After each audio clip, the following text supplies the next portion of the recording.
think the last re-release is the Obi-Wan. I think that's the last vault they're gonna do. Hold on. I can't just come in. Let me get up to Star Wars and look on back. See, I know a little something about Star Wars. I knew the nigga name was Mace Windu. Yeah, but he had no pop, and I don't think he ever is gonna do one. I don't see him going back. He lost his eye. Mace Windu lost his eye and became Nick Fury. There you go. That was my cousin Pop right there. But before he made it to the galaxy, though, he was a gangster-ass drug dealing bodyguard in Pulp Fiction. Let's see. Yeah, he sold it. He Han turned into go ahead, Pat. The re-releases of Han Solo, Greedo, Obi-Wan, Luke Skywalker, Jedi, the Gamorrean Droid, Slave Leia, Tusken Raider, the Jawa, and the Clone Trooper. So Obi-Wan is the last one to be re-released. That's not a bad list. That's the last vault pop. Yep. How do you guys, as we talking Star Wars, and if I'm not mistaken, Pat and Allen got a little more time collecting pops over me and Jamal, right? Yeah. They got a little. How do y'all feel about vaulted pops coming back out? I think some of it's bullshit because it not sure us down. I actually enjoy it because I'm actually a true collector to the heart. So as long as I got it in my collection, that's what matters to me. It don't really matter if the box is black or the box is blue. I'm not really in it for the value. I'm in it just to get who I want and basically, success. And so I guess the last part of that, Will, because I actually think it's a good idea because if you got that blue box pop, it's always going to keep its value to be worth more than that black box pop. That really loose is always going to be just $9.99. I tell you, when you see that, who has it is $9.99. But that blue box can go from $9.99 to $599 in a matter of months. That's not necessarily true, though. That's not necessarily true because the actual Han Solo that sold out of the vaulted version, you can find him for like $30, $25, $40 on eBay right now. And what if you on the pop thing? I think he's still $9.99 if you go on the pop first guy. You know what I'm saying? I think that's what people just want for him because people still don't have him and they want him. And his value's not ever going to be Reebok price ever. Yeah, but here's the thing about the Reebok types. Except for Greedo. Any other one's been re-released, if you can get a hold of the blue box, you can take him out, put him in the regular box, and tell him it's the first run of it, and which it ain't. And people can ship it. Now that's my problem with that. That's not right. Now about Greedos, you can tell it. Greedos, different color, two completely different colors. But the rest of them ain't nothing different about them. now that's me coming from the world I come from of sneakers. I kind of like disagree in the fact I feel like if it's original, it should stay.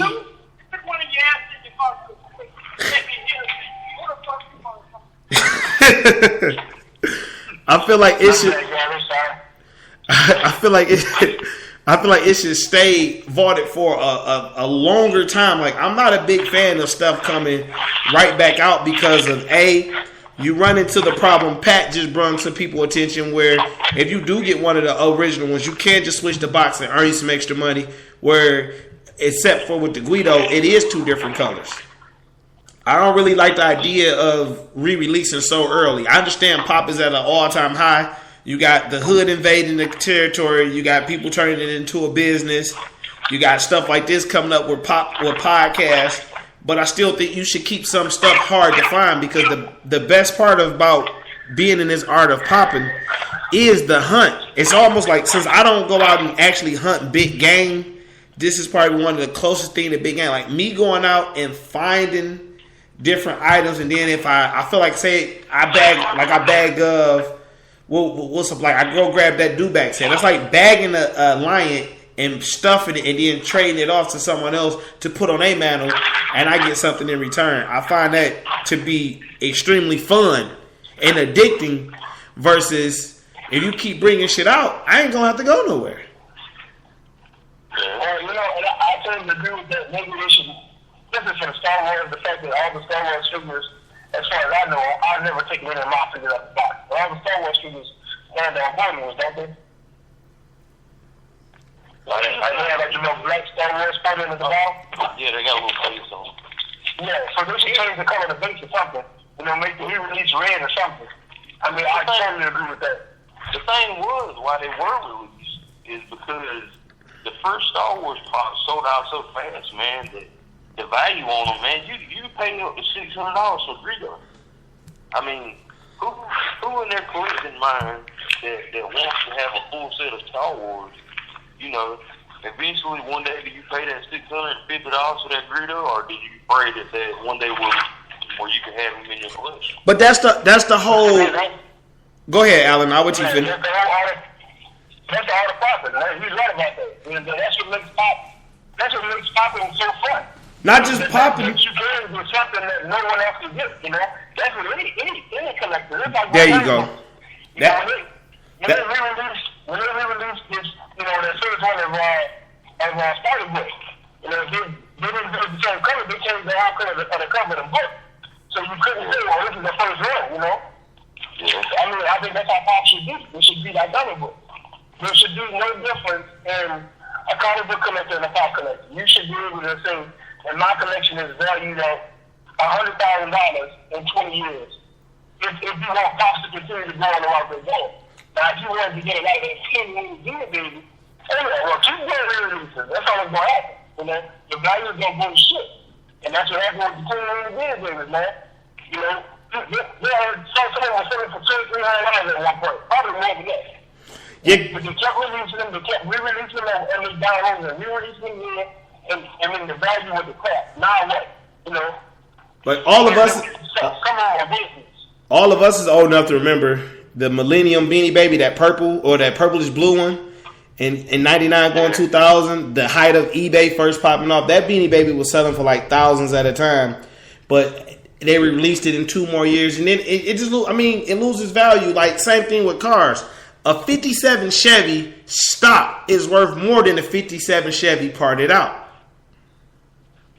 Same thing with my Jordans. A pair of 3s from 1985 is worth more than a pair of 3s from 94, 2001, 2009, 2015. Because the material started changing. The shit started getting cheaper. The boxes changed. But if you got for instance, someone like you, and I admire your collection, Alan. I wish I could attack it, but you just don't let no one in that fucker. You are the vault. Oh, I get it. You don't take nothing out. You just take pictures. It's like a museum. Like, quick story. Like, if those of you don't know any of my podcasts, I always tell a story. I met all these guys through Alan. I posted a picture of, what was our first trade, Alan? Was it Captain? No. Yeah, it was Captain America, right? No. Yeah, Captain America. It was Captain America. It was Cap? Yeah, it was Cap. So I posted a picture of the unmasked Cap because I believe in trade bait. I picked up like 4 of these fucking things because they just kept popping back up in my Barnes and Nobles. So this guy hits me up like, what do you need for that Cap? And I'm like, what do you have? Now, usually when I say, what do you have, people send me pictures of shit they don't even want to trade, but they send me so many pictures. This fucker sends me like a list of 3 pops in an amiibo. So I'm like, I'm reading this list and I'm like, okay, dude, like, cause I don't know. I'm like, okay, dude, with the funny beard, you gotta have more than just fucking 3 pops in an amiibo. So I'm texting them back like, okay, so what do you have to offer? But at the same time, I applied to do a mystery sale, and Sheriff Woody, as you know how efficient Sheriff Woody is, he immediately hit me back like, hey, you gotta have 5 stars, blah blah blah. So I'm like, okay, I need stars. I already done 2 transactions. If I deal with this guy with this funny fucking beard and these 3 pops, I'll get another star maybe. So I'm like, okay, well, that's all you have to offer? And this guy, Alan, was like, yeah, like he act like he owned no other pop. So I said, okay, give me the gold SpongeBob. He give me the gold SpongeBob. We trade.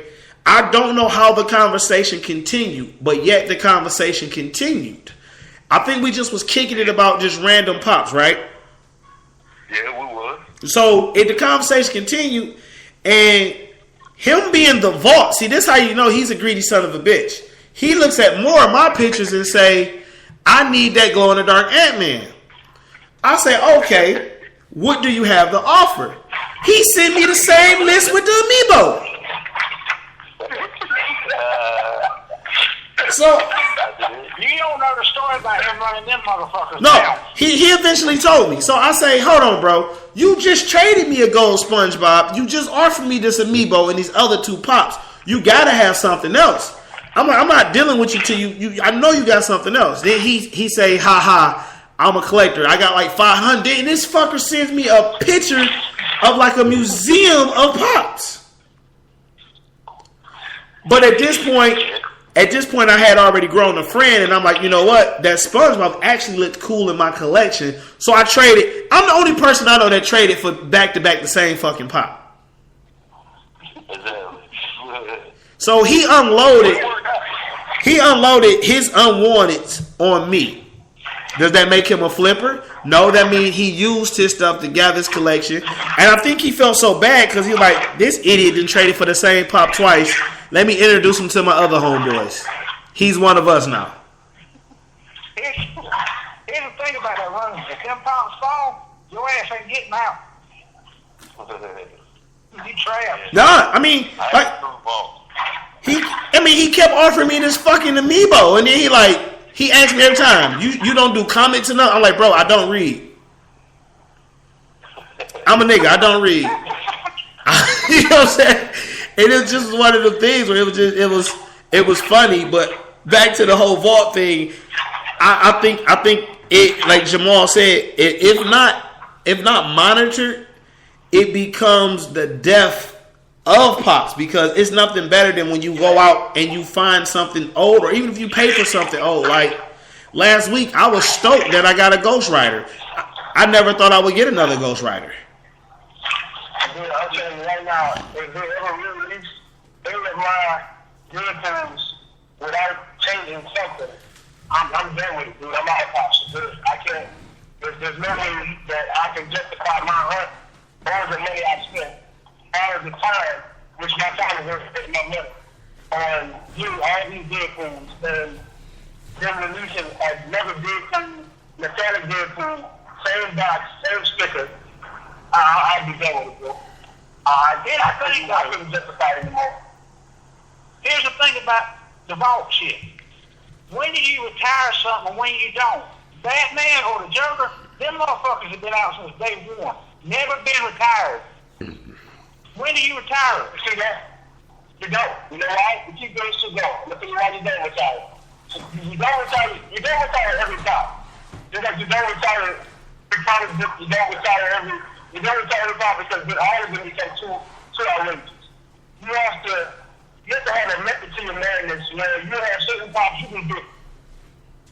The way it is, what thing is, you can still get that pop for $9. That's what makes the hunt even more exciting, because when somebody finds out, oh man, I can't get metallic Ghost Rider anymore because they're not making them ever again. That makes the people who have it feel like, yes, I got something. The regular Ghost Rider, we got people these room forever. Oh, that's fine. You know, I don't mind that I had them, but I still got the one that's worth the money. And that's how, Batman and Joker is, man. Don't ever stop them doing this. Keep releasing them. That brings more people into the box. Their bodies, you can do $9 for something that looks beautiful sitting at your table, man. But I mean, you could call me greedy, or maybe it could be my OCD. But honestly, I'm the type of collector that if the pop market crashed tomorrow like Beanie Babies, I'll be fucking thrilled to go in the dollar store and find 15 pops that I ain't had in my collection. That would blow my fucking mind. You know what? I hate to interrupt, but I agree on that, because I am in it for the thrill, because, pops channel so many different emotions, like childhood, young adult life. Like, one of the pops I got is because I remember watching that movie the first time I got some ass.